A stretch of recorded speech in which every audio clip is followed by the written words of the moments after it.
Welcome to the Palette Talks podcast.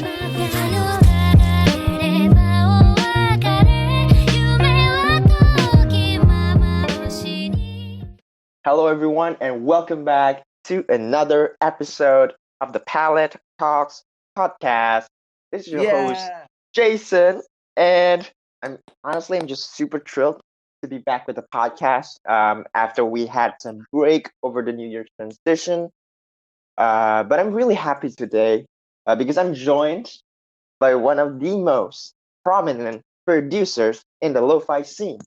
Um, I've been featuring some of his music throughout the platform, and he's such an amazing guy. So let's just welcome him to the show. He's none other than Cold Brew. Hey, man, welcome to the show.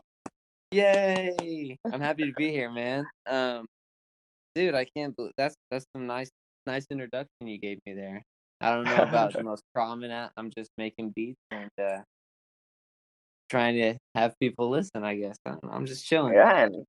And I believe that a lot of people are listening to your music, and they're so blessed that they're listening to your music because I am. So how's it going, man? Well, thank you. I appreciate it. It's going great, dude. I'm just loving life. Dude, that's everything, right? Like enjoying life. It is, man. It's just being grateful every day, just for whatever. Like, there's always something to be grateful for. So just good to look at that instead of looking at the things that are negative.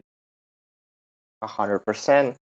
So, to give some context to the people out there, can you do some introduction just to give, for the people who might not know you yet, of who you are, where you're from, and what do you do? Yeah, well, I'm Austin, and I go by Cold Brew. I make chillhop beats, lo-fi, whatever you want to call it. Kind of my backstory a little bit. I've been playing music since I was like old enough to open my eyes, basically. Wow. I got my first guitar from my uncle whenever I was 3 years old, and I was just kind of like beating it around, and then eventually my parents were like, we need to get him some guitar lessons, so he stops beating this guitar. I was annoying the crap out of them, I think. But anyways, so I ended up getting guitar lessons around 5, and my guitar teacher, his name's Jesse Tabish, and he is the member of a band called Other Lives now, and they're like tour around London. They have their music played in like Starbucks, some big movies now. At the time, he was just like a local performer, but he always helped me because I've always, like, since a young age, always wrote my own music and kind of played my own stuff. I was never interested in like learning covers of other people's music. And so finding a guitar teacher that like suited me was hard because a lot of people wanted to teach covers and do tabs. But Jesse, he actually taught me like how to read music and like writing your own and the originality of it. And it's not because I was like trying to be cool or anything with original music. It was just I was just lazy and I didn't want to sit and learn someone else's. I was like, I can just create something new, and it's way easier to create something new than learn what somebody else has done. And so that's kind of where all things started. And then I played guitar, and then I started playing drums around the age of 12. And then it wasn't cool to play drums in school. It was like where I come from. I'm from Oklahoma, by the way. I forgot to say that. But I'm from Oklahoma, United States. And it, like, around 12 years old, I started to play drums. And then it wasn't cool.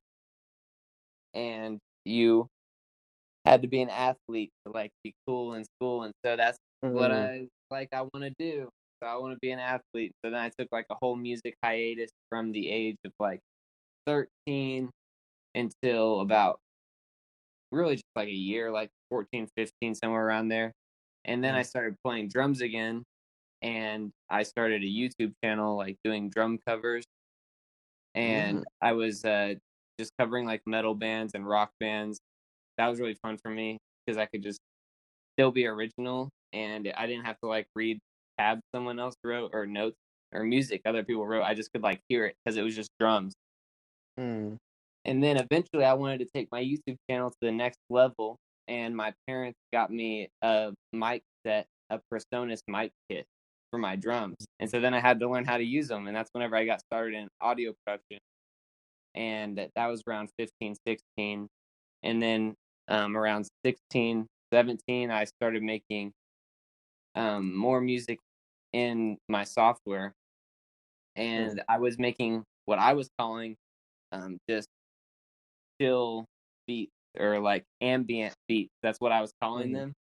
And I didn't really know that there was like, you know, a word for that, like lo-fi or chillhop. I was just making stuff that I thought sounded cool. And I didn't think anybody really cared about that type of music. And then I saw the Bootleg Boy and his No Sleep mix. Someone showed it to me at my school, and I was like, wow, this is sick. It's like so nostalgic, and it's a little bit more like hip hop to what, because I was just making like super ambient stuff at the time, and I was like, wow, I could combine the ambient stuff and hip hop. And then that's whenever I started making lo-fi, and I was around 17, 18 at the time. And then I started, and I released my first EP, which is an EP that I made 3 years before I released it. Welcome to My Mind, that EP. And that was stuff that I made a long time ago, but I couldn't figure out a name that I wanted to be, like who I wanted to be in the scene or whatever. And then I figured out cold brew. I was like, I love coffee. It's like coffee house kind of vibe. Cold brew is my favorite coffee, and it just kind of happened. And then I released my first EP, and you were one of the first people to support me. Yeah. It was you and Lo-Fi Nights and D'Angelo. Like, you three were like super supportive for the first EP, and that really like gave me the drive to keep creating. And you guys have been supportive ever since, man. It's like a super cool community. But that's kind of like where I come from. My background might have been a little bit too long. I don't know, but I got history.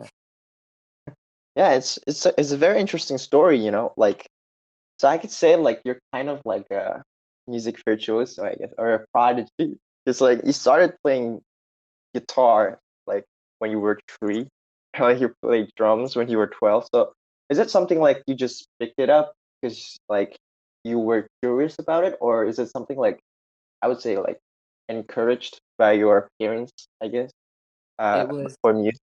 It was encouraged by my uncle. My uncle Jake, he played in a band, and it was called like Jake. I'm not gonna say his last name because we have the same last name. I don't really want to put that out there, but it was his band anyways. And he's the one who gave me my first guitar whenever I was 3. So it was like I was just kind of like given music, like here you go. And I was just fascinated with the sound. I remember there's still pictures of me like sitting on the floor with pots and pans whenever I was younger, just because like it was there. It was kind of just like put in front of me. It's not really something I ever had to it wasn't something I had to figure out for myself. It was kind of just like there, and I enjoyed it.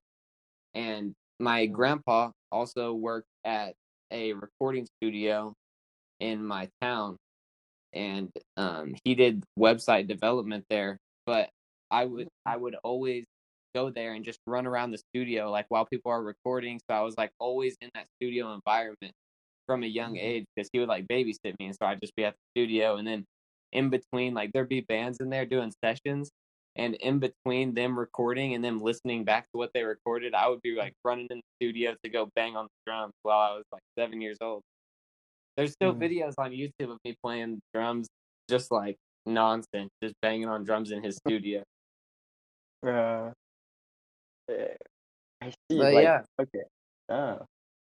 So do you think like I was just curious, about your story. I think it's really interesting. So like, do you think like there's this kind of concept of osmosis where like because you were surrounded by a lot of musical talents, like such as your uncle, it helps you to be like what you are now, who you are now, definitely. like.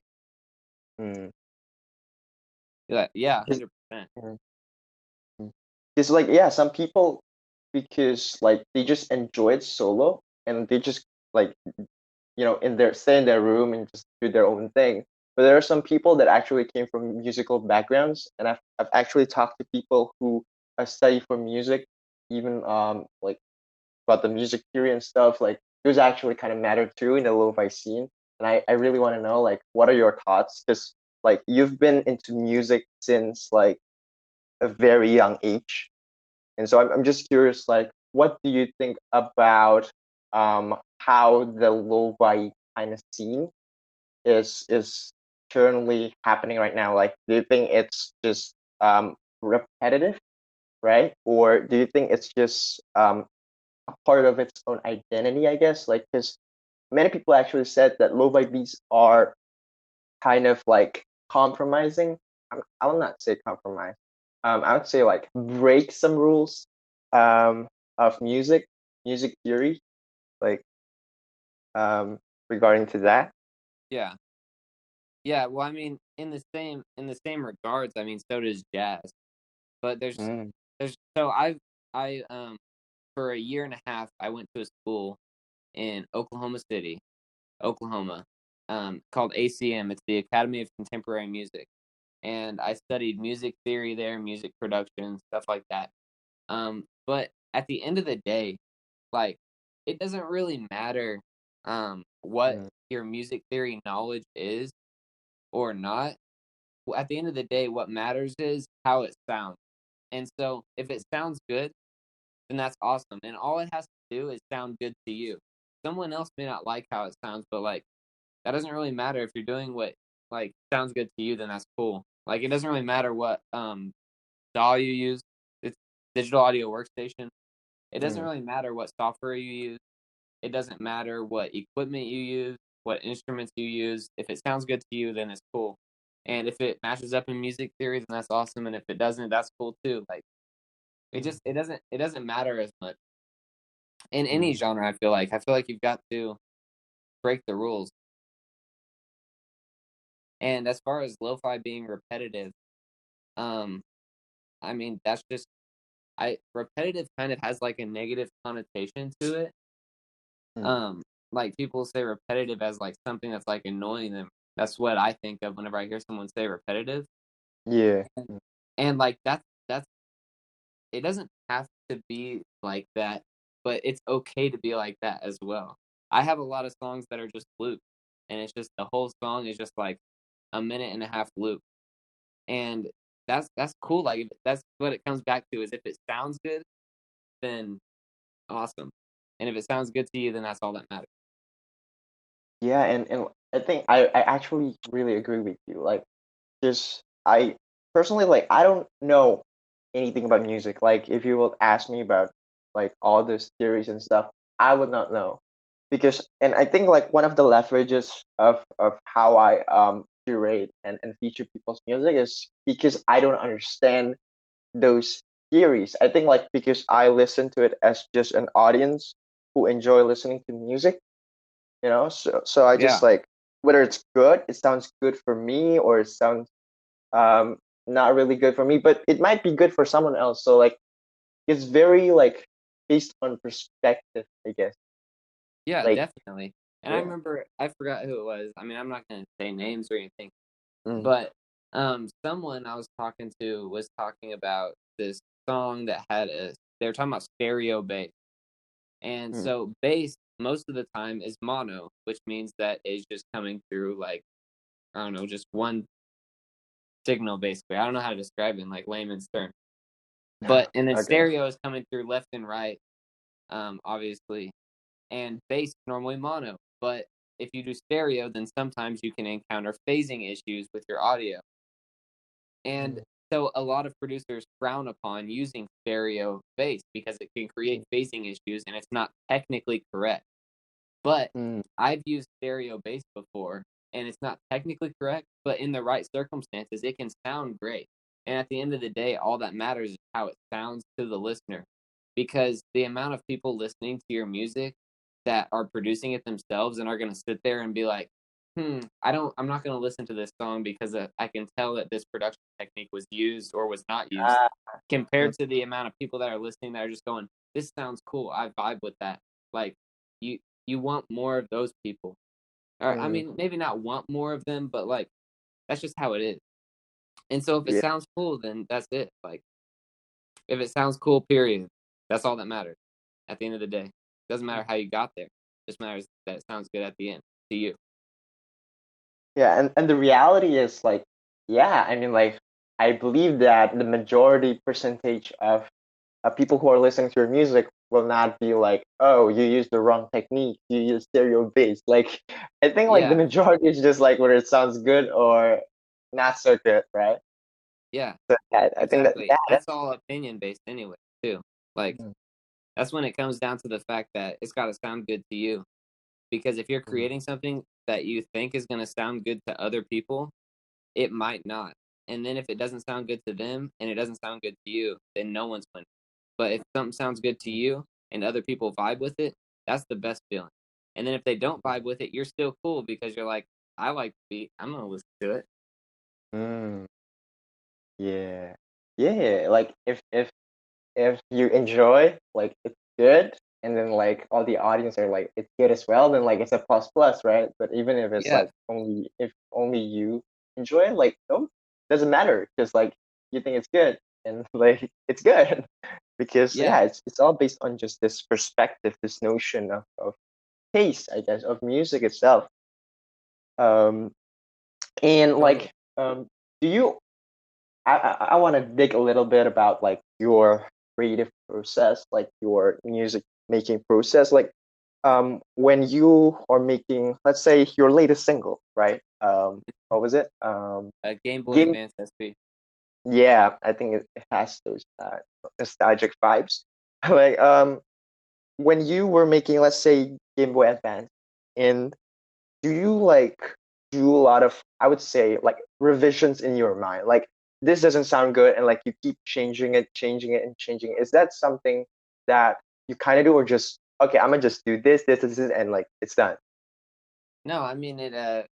I'm sure I don't have the project in front of me, but I mean I'm sure that I went through and tweaked things. Like I heard things that I didn't like and tweaked them.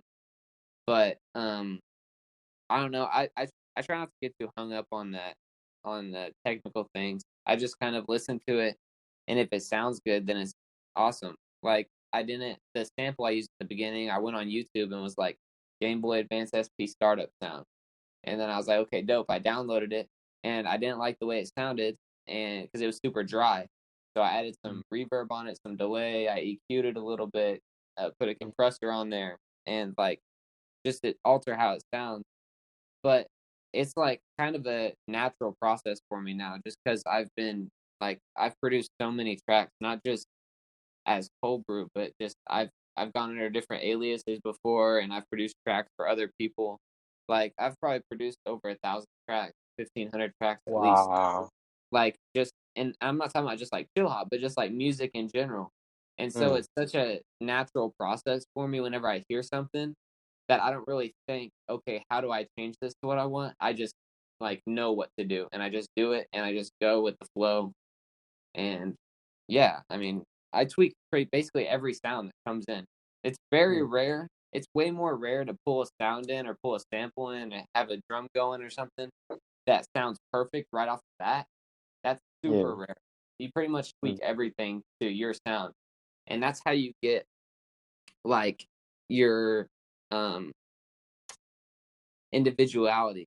Like you could play a track and be like, okay, this sounds like a cold brew track. Is because like the way that you mix things and just like certain things that you add in the mixes that people can tell it's you. so it's you also create like kind of like your branding, like your identity. So like when people listen to your music, they know like, oh, this is the cold brew beat, right? Yeah, And everyone's ears are mm, different. Everyone's ears hear things slightly differently. Even if it's slight, everyone's ears hear things differently. And so mm, what you're hearing whenever you listen to me is the way that my it sounds good to my ear. And so mm, that's how it like without even trying, every producer has like a sound or kind of like a coat that's on their music, like a glaze. It's like think of a beat like a donut, all right? And then mm, think of like the producers. little spices as the glaze. Like it's like glazed over without you even noticing that you're doing it, because your ears just hear things a certain way, and so that's how you get your sound. You don't have to try to get your sound; it just happens. That's a really good analogy. Like, yeah, just subconsciously you're pouring it over your music, right? Yeah, exactly. You don't realize it because you're just, at the end of the day, you're just working to what sounds good, and it sounds good to you, and so there you're already making something that's your sound. If you're trying to make something sound like something else, then that's not going to be you. But if you're just making it to Mm. sound good to you, then it's going to have your sound on it. I feel like a lot of producers get hung up on, um, you know, trying to like sound a certain way instead of Yeah. just sounding good to themselves. And that's where things get trippy. But yeah, I mean, you just work out your flow. Everybody's got a different flow, a different technique, a different way that they do things. Um, and you work that out over time. Mm. It just takes time to, and lots of tracks. Just make as many tracks as you can in the time that you're given. Whatever time you got, if you want to Mm. produce, then you just gotta use that time and do as much as you can. Yeah, and I like generally speaking, like I really like the concepts of you just like it comes natural, right? When it comes to like producing, and I think like I don't want to judge, but like a lot of producers might probably overthink their beats too much, right? And Well, they yeah, take but it so too. did I. Like I did too. Ah. Whenever Mm. I first started, I did too. That's the thing, is Mm. like just over, I'd say, the past 2.5 years, it's just been like yin and yang and flow. Like just like I go with the flow and I just make it. Like I just know what to do. I know where to put my hands. I know what plugins I want to use, stuff like that. But at the beginning, oh man, you can ask my parents. Like the first album that I recorded ever, I was 16 whenever I recorded that album, and it took me 7 months for 10 songs Wow. to get them mixed because I was so nitpicky Mm. and so like, what's that called? Perfectionist. I was such a Mm. perfectionist, and I learned to lose that side of me in a good way, because nothing like music isn't shouldn't be perfect, because Yeah. life isn't perfect, so it should have little imperfections, little things. Like I used to take out all of 2K, which is a frequency, and just because it was like had a certain noise to it, but then sometimes it's like, man, that noise is like, it deserves to be there. I shouldn't take it out just because the fundamentals of like, this is what you're supposed to do or whatever. But yeah, it wasn't always like that. I want to make sure and emphasize that, because I don't want to discourage anyone that's starting off producing and they Mm. feel like they're being a perfectionist, because that's natural. And that just goes with time. You just got to produce more, and eventually you'll just become more and more comfortable, and then eventually you'll be whipping out tracks in 2 hours that sound perfect to you, just because you know what to do, where to go, etc. Yeah, and like I think like you said that like music is also imperfect, just like how life is. Like when we're trying to achieve this like sense of perfectionism, which like everything's different, right?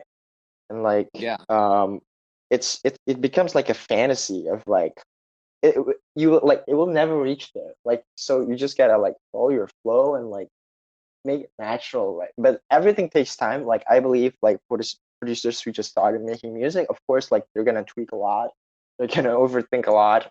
Um, but I think yeah, it's a continual process, and yeah, yeah, I think like everyone has their own time. And but I think like the way that how your work ethic now, I think it contributed to the fact that you actually produced tons of music recently. Like in 2020 alone, you produced like 2 tracks, right? dude, I made those tracks back in September. Ah, okay, Yeah, okay. I've already got releases that I've made all the way scheduled out to October of 2020. Wow. Like those are already booked, done, everything. I don't In 2019, I probably made 70 to 80 tracks, like finished tracks that are ready to be put out. So far this year, I don't know, probably 7 or 8 beats so far this year. I haven't been extremely busy, but yeah, it's that's also a crazy process. It's like the music that you'll hear from me over the next, 9 months is stuff that I've made months ago Yeah. today. And so you'll hear the evolution of like the stuff I'm making today, you're going to be hearing in 2021. Like Ah, that's yeah. how far in advance it is. And that's just, man, it's just crazy. I wish that I could just release music all the time. Like if I could release a beat every single day, I would. Yeah, I mean, like, you really hustled a lot because, like, you got so many tracks planned for 2021, like, for October 2020, right? Like, it's, wow. Like, I mean, like, you really work hard. I really admire that. Yeah, I Um, got the it's it's just crazy, man. Just the way that things line out, because it's not like I was trying to make music that far in advance, but I have certain projects in my mind that like I want to make, and I'll have streaks where like I don't make a beat for a week or 2 weeks, and then all of a sudden I make 5 beats in one day. So it's just like it just depends on the day and stuff like that. But I'd like to talk about my childhood album a little bit. oh, That's yeah, coming sure. out at the end of February. Coming out February 28th. I'm super stoked on it. It's like it was a lot of work, um, a lot of fun to make. It's 25 songs. Wow. Um, Okay. I finished it back in September, but I've been working on it since July, so that's like 3 months of really hard work, getting it all mixed and mastered, getting all the songs laid out right, the track titles figured out, um, which I have a theme, and like I like to do releases and themes. And so kind of like the Turbulence EP that I put out, all 5 tracks on there were different airports that I went to on a trip that I had. And Ooh. then um this childhood record is 25 things from my childhood that like are really special. So like I've got stuff on there like Foursquare, the Scholastic Book Fair, gym scooters, Pokemon, like things that as a kid I like really love. And it starts off, track one on the record is 12/1/1999, which is my birthday. So that's the beginning of my childhood. And then the 25th track is called Moving Out, which is the end of childhood. Whenever you move out of the house, start your own life. And that's what I went through in August. I moved out in August. I've had my own place with my girlfriend, Gabby. Shout out, Gabby. But yeah, I'm really excited about that project. I've released 4 singles from it so far. And I don't know when this podcast is going to be live, but the 5th single comes out on the 31st of January, and it's called Beyblade. And then, the full album comes out February 28th. I'm excited. When you create music that you can relate, I think like it feels so much different, especially like of course to you, because like I think music is one of the ways we can um it transcends emotionally. Like it flows through people.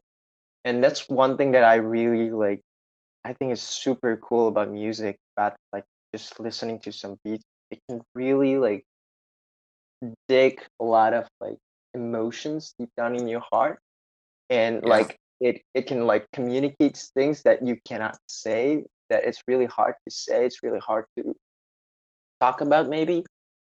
But like yeah, I think like like music is based on emotions. I really do believe that.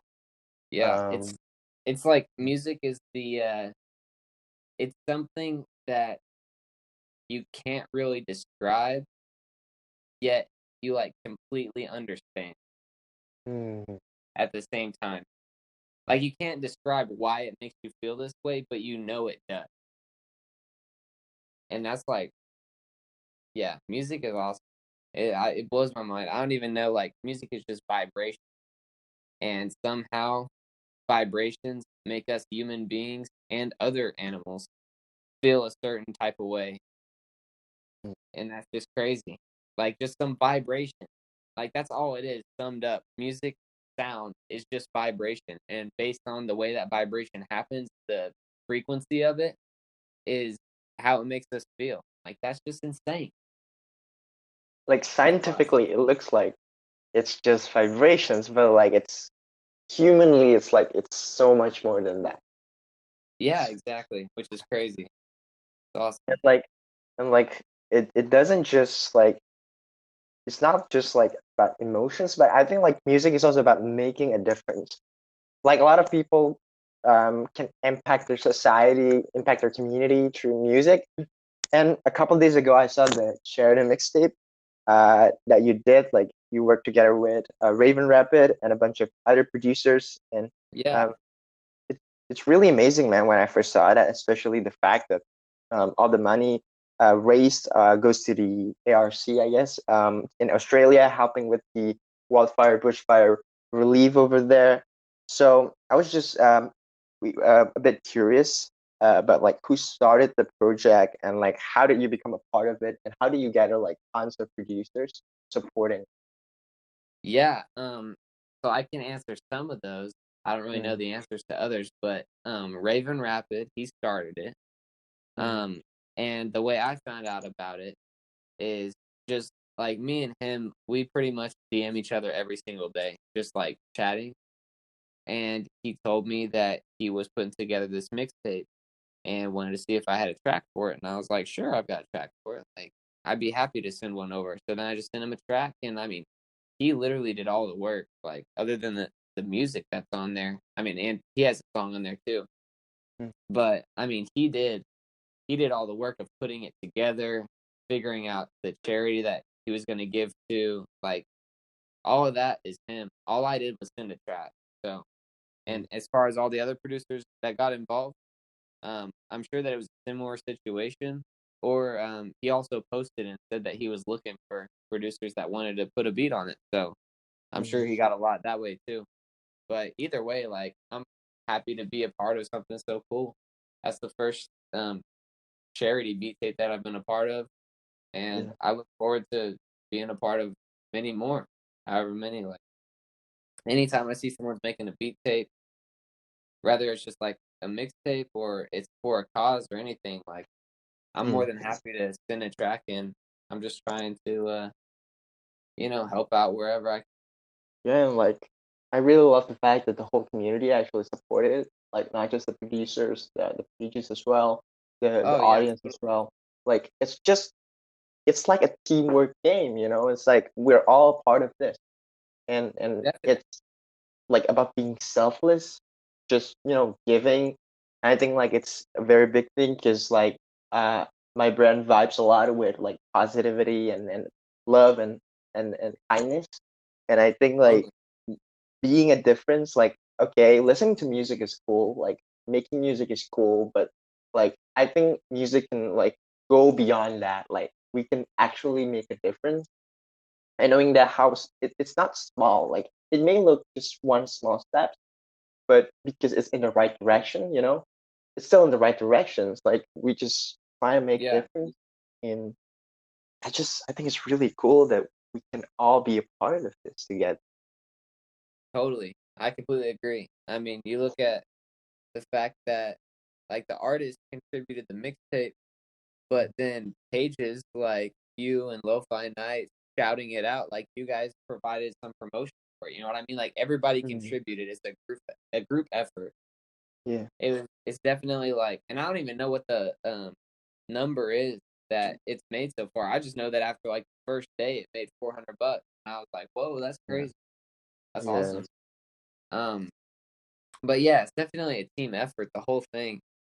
Like, I mean, people that say, I did this on my own. People at the Grammys or whatever will be like, I did this on my own. No one Mm, does it. No one does it on their own.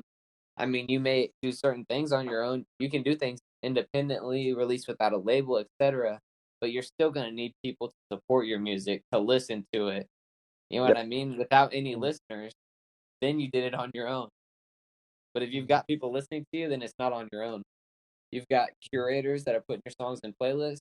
It's not on your own. Like they're helping, and it's a group effort, and there's nothing wrong with that. It's like I think it should be appreciated. Yeah, 100%, man. Totally. Yeah, super nice. Is there anything like I think like before we wrap it up, is there anything like you want to cover, like you want to talk about? It's just like your platform to talk about anything you want, I guess. I don't know. Who are you? What are you up to? What's your plan? Yeah, I mean This like is the Cold Brew Talk podcast. And you're a guest now. I'm a guest with the in the coldbrew talks For real though, podcast. what are you up to? Um, actually, like I got a lot of things in my mind right now. Like, we're gonna release, I think, like merch. I'm working with uh, uh a clothing brand to release some merch. And I'm gonna do some giveaways for that as well. So we're gonna do giveaways shortly. And then I don't know, like for me, like for 2020 especially, like basically I just want to collaborate with people. Like I just like I want to help people. I want to work together with people, with producers, with artists, with pages, with people. So a lot of our content, like you can kind of see, like it's gonna be a lot of either it's working with people or it's curating people's stuffs. You know, we got the new series Catch the Vibes, where we highlight producers, you know, doing their performances, I guess. And we're gonna do a lot of things through IGTV as well. Um, but yeah, I mean, like, I don't want to forget like the roots of how it all started. Like, it's all about the community.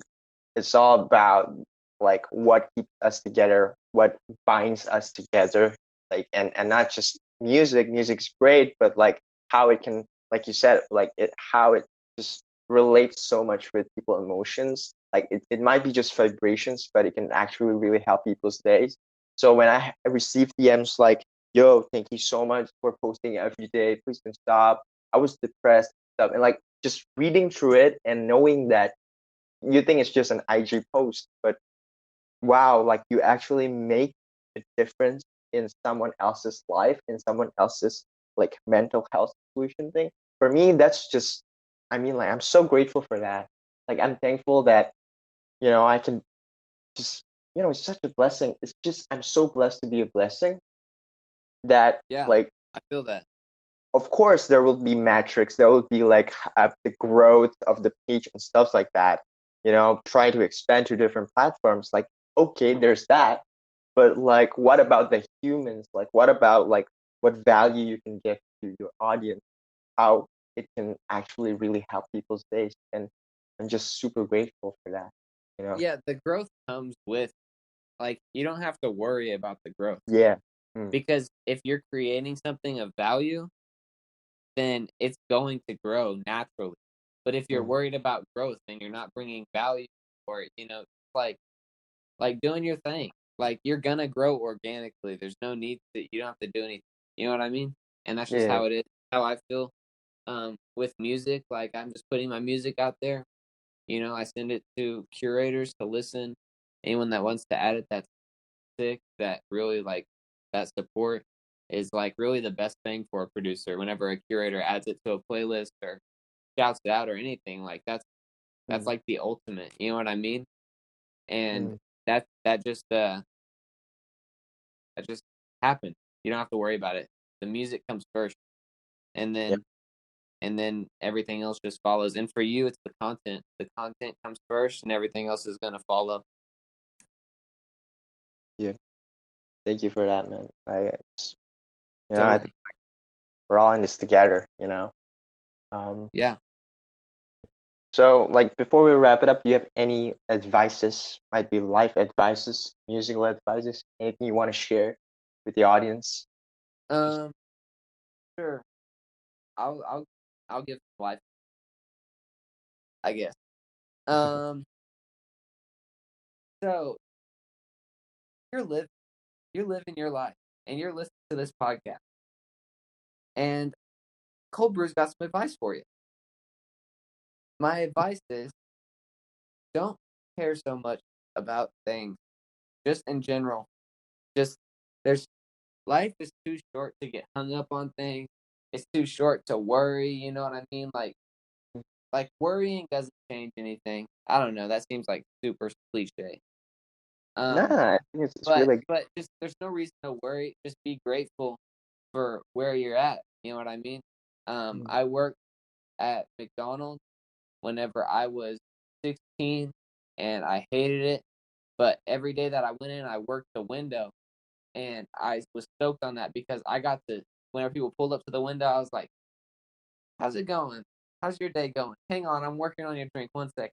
I hope your day's going good. You know what I mean?" And then be like, "Have a good day." I love telling people have a good day. But I didn't like the job. But it's just you got to make the best of where you're at and be grateful for where you're at. You'll find that you're a lot more happy. And it's a lot easier said than done. It's definitely something that you've got to consciously do because your subconscious is just going to look at like the bad thing that happened in the day.